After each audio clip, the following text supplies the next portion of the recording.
Oh my gosh. You guys, I'm back. If you try to watch my update about my breast cancer diagnosis earlier, I apologize. I apologize many times over. I just commented on here, like, it's like life, right? It's because it's alive. So you never know what's going to happen or what like different swerve or curve is going to be put into your life. Like a breast cancer diagnosis, right when you're starting to really process your son's cancer diagnosis and healing. Anywho, for those of you, I don't know why it says like I barely have any internet. So hopefully this one works because otherwise I'm gonna be super sad and I'm just not meant to do like any sort of announcements. I don't know. Um, so for any of you guys who don't know me yet, because I know that there are a lot of new people around here since doing all of my live videos for Wit and John a while ago and all that stuff. My name's Callie. You can see by my Facebook name there. And I am a chemo mom of my little amazing warrior, Wit and John, who was diagnosed about 3 years ago with a very rare cancer. He's 1 in 2 million, you guys, in another rare disease. And as I've been writing the book, Chemo Mom, processing all of my trauma and really trying to let go of things, right as I started the diagnosis chapter, I had the honor of going back in for an abnormal breast exam and them doing all of this different testing and discovering that I have breast cancer. So now I will be a chemo warrior or a cancer warrior. So there we have it. I am going to, because I'll delete the old video for those of you that already like tried to watch that. I am going to put up this week or tomorrow. Actually, there's going to be a podcast with me and Megs for Maturish Mama's Life Unfiltered, where we actually sit down like 6 hours before I talk about like not getting. So I'm talking. Sorry, we share about mammograms. We share about my process, what I was emotionally feeling before, like right after I got my test done. And I don't know my diagnosis. And I'm just really sharing how I have chosen to step into this authentic space of being with you guys to hopefully just create comfort. And it's not like I want to normalize these sorts of traumas, but I want people to be able to talk about them and find support through them and also answer the questions for you guys that maybe other people don't answer. Like your friend just found out they were diagnosed. Like, how do you approach them? How do you talk to them? What do you do? Or how do you manage your own self during major pieces of trauma, which is a big piece. So that episode is going to come out tomorrow, where I'll explain all of the emotions and what the biopsy and everything looked like. So I'm not even going to go through that. I just want to share with you guys kind of what's going on in the update for me, because we have some new news.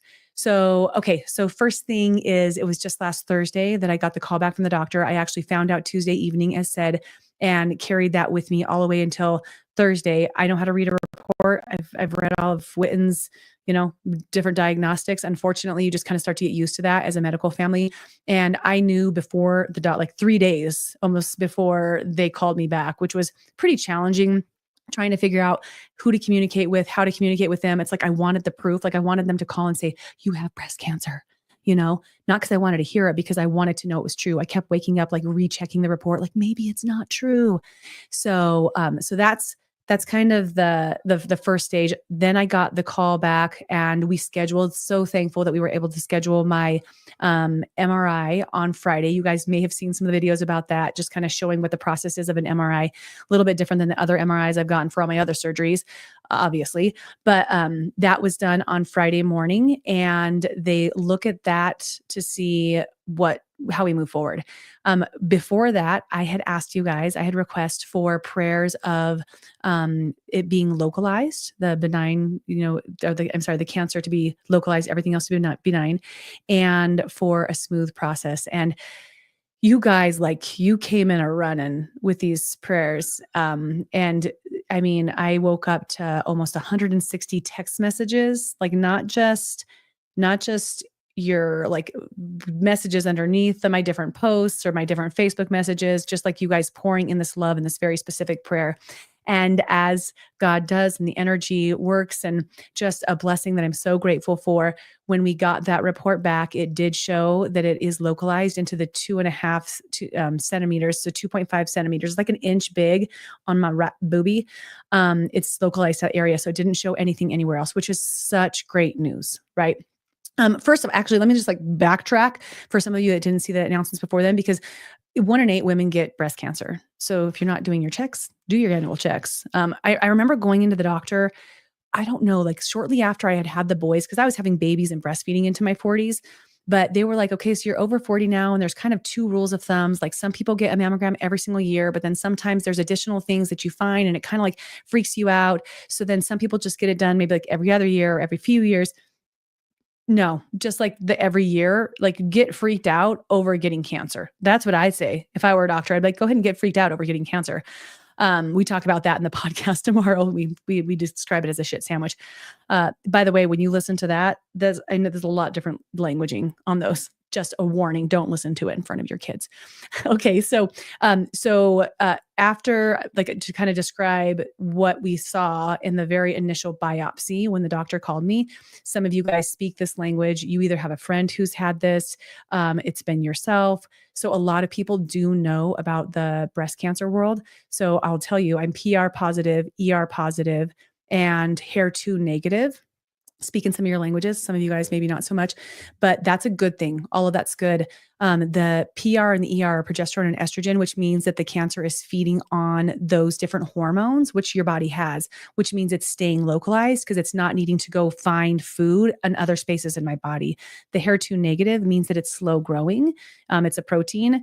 So all of my markers for that, like that's a great pathology to have if you have breast cancer.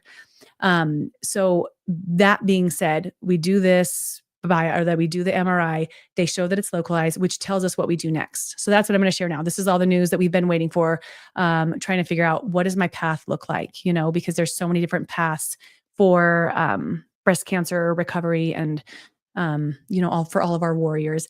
Thank you so much. Oh, I can see comments now. Finally, I love this. So I am going to I'm going to do surgery first. That's what's first for me. So they're going to go in and they're going to do a double mastectomy. The tumor does sit on my like fat layer of fat between my chest and my pec. So they're going to like scrape it down to the pec. So basically they like scoop it out, like picture like an ice cream scoop. And I don't know all of this because I'm still going to have my surgical consultations, but so they're going to scoop everything out and then reconstruction. And at the time before that, what they have to do is they're going to do a lymph biopsy or something. They're going to take a couple lymph nodes from this side and make sure triple, double, forple check that there's no malignancy in there, because that will be a sign that I need to make sure that I do chemo for proactive care, which isn't it a freaking unbelievable world that we live in where there's so much proactive care and knowledge around this. And I'll get to that like in a couple minutes here. But so they'll do surgery number 1, likely the beginning of October, because that's how scheduling works. And then like a week after that, or just at least a week after that, they'll do surgery number 2. And surgery number 1 will dictate what they do for surgery number 2. If they just do the mastectomy and then have to wait and do chemo, if there's anything found in the lymph nodes, or if they do the mastectomy and can do the reconstruction in one like 10-hour surgery. So they can do it all in one space, which is really freaking remarkable again, right? Okay. So now we've got the surgery number 1 for the lymph nodes. We've got surgery number 2. It's going to be one of 2 things. After that surgery, they take the tumor, they send it to some other like additional like screening and testing and staining, and they get an onc score, which I imagine is like an oncology score, like a cancer score. And that score will tell me whether or not we move on to chemo or if we just do hormone therapy. So I really won't even know until like beginning of November, mid-November, whether or not like what the next process is, but I do know what is now, which is awesome. So I go in next week, I go meet with my surgeon and my plastic surgeon, meet them, make sure that I feel comfortable with them. Everything with Kaiser so far has been so incredible. And all of you guys have been so incredible. I've gotten messages from those of you who have Kaiser, who have different experiences, so that we can just like compare notes and I make sure that I'm making the right decisions for me. And I now have to just start thinking about like, what do I want that to look like? Because there's a lot of different things that go into having the surgery. Some people think that it's like getting a, like new boobs, like, what is that even called? Like yeah, doing like plastic surgery to get like a boob job. And it's nothing like that. I spoke with a friend today and she was really able to like draw out what the process looks like. And it's the recovery is dramatically different getting implants versus scraping away all of your tissue and like literally removing all your insides and then rebuilding. Like it is a much more painful process. So if you're thinking like, well, I've had a boob job and it's like, you're going to be good. Like after a couple of weeks, that's not the way this works, which is okay. I like being informed. I just know that basically like I'm going to be like tied down and John Carroll's going to be doing, I'm going to have the opportunity to receive so much help.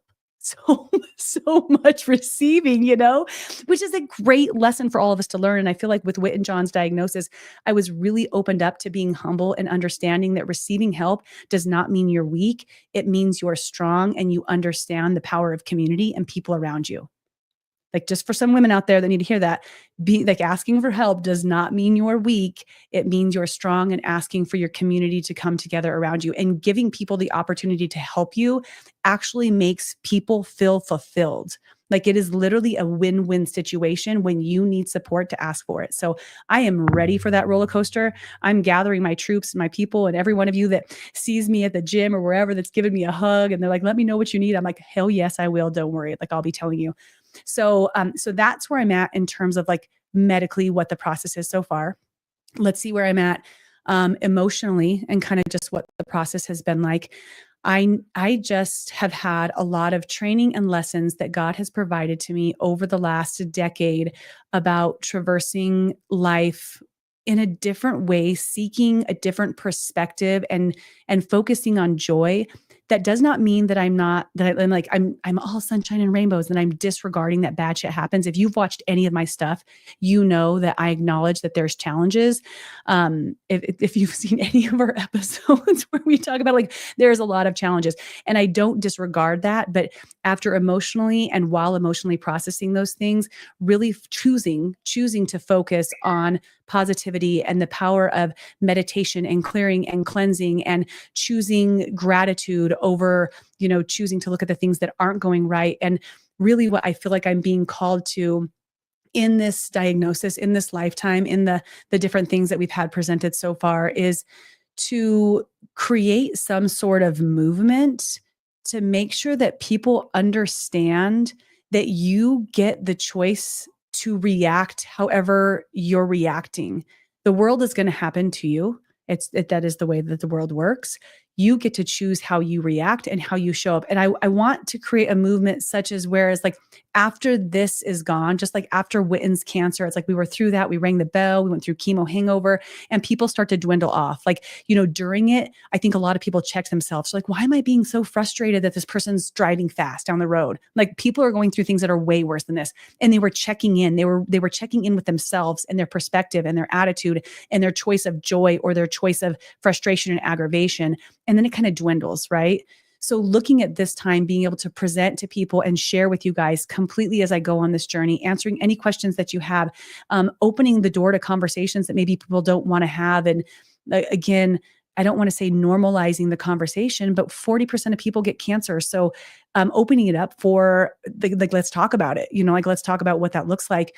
And as we create that movement, supporting people and how do you face not only like the trauma, how do you show up when trauma comes in your life, but also how do you show up to life when it's good and you're traumatizing it? It's like, it's not even that bad, but you're still traumatizing it for these little things that are pissing you off that really like, can we let go of some things? So that's something that I'm really looking to pursue to do throughout this. The other thing that I wanted to just share that I was cut off from my original video is when my mom came to me and I was telling people it's draining, like trying to figure out how to announce to the people that you have cancer. Like I'm grateful for social media and that I'm so just open with it because it kind of rips that Band-Aid off and also provides me with a therapy and a way to support people. And when you're hurting, serving heals. Right? So this is a way for me to serve people, connect, let them share their cancer stories, to relate, to feel, to help, which is there, like you letting them help is serving.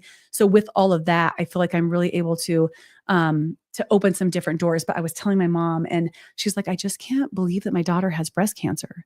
And I said, yeah, but Mom, what a great cancer to have.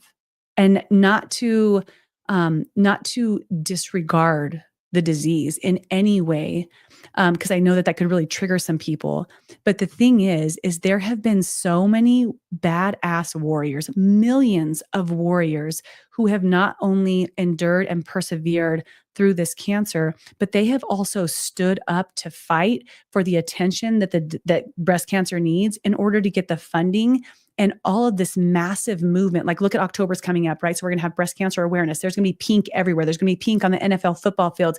There's going to be these huge races for the cure. There's going to be so much attention poured into this because of many of you guys and the support that you've given it. So there's funding, there's doctors, there's all of these different people who have poured into us so that we can have just a cleaner shot at coming through the disease. And so much so that when we went into my MRI, this guy, Junior, he was amazing. He was our technician. Absolutely. High five, Junior, if you ever see this. But we're going through and he looks at my mom because, he can see like the sadness in her face. He's like, Mama, she's going to be okay. Like, you know what? If you looked at this, 20 years ago, yeah, it'd be a scarier circumstance, but it's 2025 and she's going to be okay. It's going to be a process. She's going to have to go through some hard things, but we can do hard things and she's going to be okay. And just like knowing that because of everything that everyone else has done, what you've put into this disease it's such a cool thing to know. So that's why I told her, I'm like, if I had to choose a cancer to get, it would be this one. Witten's was 1 in 2 million. The funding barely even there. The research barely even there. Like they're still trying to figure out how to even like wrap their heads around the fact that it's a cancer, So would I rather be 1 in 2 million or 1 in 8? I'd rather be way 1 in 8. I like super average in this time, right? So just looking at that perspective can shift how we feel inside. So the last thing that I want to say is like emotionally for me, I'm doing pretty good 90% of the time. Like I continue to do massive amounts of meditation, massive amounts of Ho'oponopono, which is from Zero Limits, Joe Vitale, if you haven't read that, massive amounts of clearing and cleaning and relaxing and making sure I'm doing the best to take care of myself. I know that I have 3 more weeks, a month maybe, to get into the gym and like work out as much as I want. For those of you that have able bodies who don't work out, like just consider what a beautiful gift that is that some people don't get. Because then after that, I might not be working out for 2 to 8 months. I'm not really sure. So really just like taking the advantage of like taking care of my body. And the other 10% of the time, I'm a fucking wreck. I'm sorry. I forgot I'm on Facebook. I'm a gall darn wreck. I'm, like today I came out of a class, a lot of times in a workout class, like when you're working out, like bust out this energy. I used to cry my way through dance class with Alex. It was the most unbelievable experience. Like I would just cry and dance and cry and dance. So I leave this class today and I hear this amazing song that's my Mimostis's favorite song. And every time she hears it, she'll stand up, whatever we're doing, whatever conversation we have, and she's going to be out on the patio. She doesn't care if anybody's watching, anybody's looking, anybody's around, and she is going to dance to the heavens. Like she's just going to like really connect with herself and her joy. And every time I watch her do that, I just think about people who are living without fear, without, without wondering what anybody else is thinking about them, and in just a state of pure joy and gratitude and release and forgiveness, like just watching her be in that moment. And it's to the pony. Oh, I'm not gonna remember it now. I don't know any of the words. I know like 3 of them. So anyway, so I come downstairs from this workout class. I hear the song. I'm like, of course, Mimosas is here. She's out on vacation, but she's like here in spirit. So I'm dancing, I'm singing in the hallway at Lifetime. And then I message her. And then all of a sudden I just lose it. Like I'm just crying. So I kind of go around this little corner by childcare. I slouch down the wall and I just let myself cry and cry and cry. Pink Pony Club. Thank you, Annie. Oh my gosh. Pink Pony Club. So that's how I sing it. I sing it. Everybody's like, please leave this video now. So anyways, so I'm sitting, I'm just crying, I'm processing, I'm connecting. I'm crying because I'm grateful for her and the stage of my life where she's been brought into my life. Like, thank you, God, for that perfection in your timing, like always. And then I'm also just allowing myself to recognize the fact that like, it sucks that I have cancer and I am sad about it. And It's not something I would have chosen for myself, but it is something that God has trusted me with and will be here for me to get through. So I just let myself process those emotions. And that's kind of how my days go. It's kind of how my days go, right? We're happy 90% of the time. I'm doing all my practices. And when I need a release, I release. And I mean, if you're around for one of those, if you see me anywhere at the gym, wherever, come up, give me a high five. You got this. Give me a hug. I don't know where I'm going to meet you. In one moment, I might meet you smiling, excited, empowered, ready to go, or you might just get the hug that doesn't end for a minute. So watch out. You never know which one you're going to get. But that's how we process, right? So thank you guys for letting me be here to share this journey and to authentically show up and to really do what I feel like I have been called to do to help people figure out how they can move through life with more joy despite the circumstances. How did my daughter say it today? She said that she doesn't choose joy because of her circumstances. She chooses joy in all circumstances, which can be really hard and dire to say when you're going through the hard times, right? It's easy when things are good. When things are hard, like, damn, it's hard. But the final thing, you guys, is if you can't do it when things are good, if you can't choose joy when, like, you look around and 90% of what you got, it's like going on. It's like, this is not bad. I'm fed. I'm safe. I have a house over my head. I have my family. Like, when you have that and you're not choosing joy, that's where, like, really start to take a look and decide, do you want to make some changes in your world? So, the kids are starting to party downstairs. Can you tell? It's Labor Day. I got to go party with them. Here's where we're at. Tomorrow will be the podcast where I don't know that I have cancer yet, and I'm sharing authentically that I'm going to share with you guys the whole time. And it's the attitude that I have, just acknowledging that I didn't know it was on the other side. Wildest story, but this is just the way the world works. Megs and I, the way that I told her is Mimosas, I told her on these mics right here. The next morning, I told her about my cancer diagnosis, and we shared and we cried, and I recorded because I wanted to catch that authenticity. And then the video is gone. It's gone off my script. So as it turns out, that moment was just for us. So that won't be shared. But, like, we did, like, have complete intention of sharing everything, but sometimes God has a different plan, and that's cool. So that's where we got. I'll give you guys live updates. I'll post a bunch of reels. I'm going to share about it. I'm going to answer questions. If you're curious about cancer in any of the ways, I'm going to tell you what I know, but I don't know everything. I know barely anything, actually. And I'll go do my consultations in the next week and then figure out what my timing is and keep asking for prayers. If you guys want to pray right now, what I'm praying for is for incredible surgeons on both sides, a smooth process, and that there are no additional findings in the lymph nodes and that the tumor score is low so that we can just move through as smoothly as possible. So, and to make an impact. I really am praying to positively support. So that's everything. Sorry about the first video being so wonky, but that's what happens when I don't decide to do it in my podcast room. I decide to do it in the Lifetime parking lot, and my phone overheats. And then I take a walk down the street, and then my phone sideways, and then it flips over, and then you can't hear anything. You're welcome. Okay. I love you guys. Thank you so much. My symbol this time is sunflowers. So if you ever are posting or commenting on my thing, I did Witten. It was 3 butterflies. There's a power of 3. There's an angel number of 3. So it was butterflies for transformation for him. I've picked sunflowers just for me personally because it is a sign of leaning in towards the light, in towards the to me, that the light is like God, right? Following light, following God, and having that chosen joy. And it's also a sign of community and transformation. So that's what I'm working with here. Okay, guys, I love you. Amen. All right. Now I just have to figure out how to turn this video off on my computer. Bye. Love you.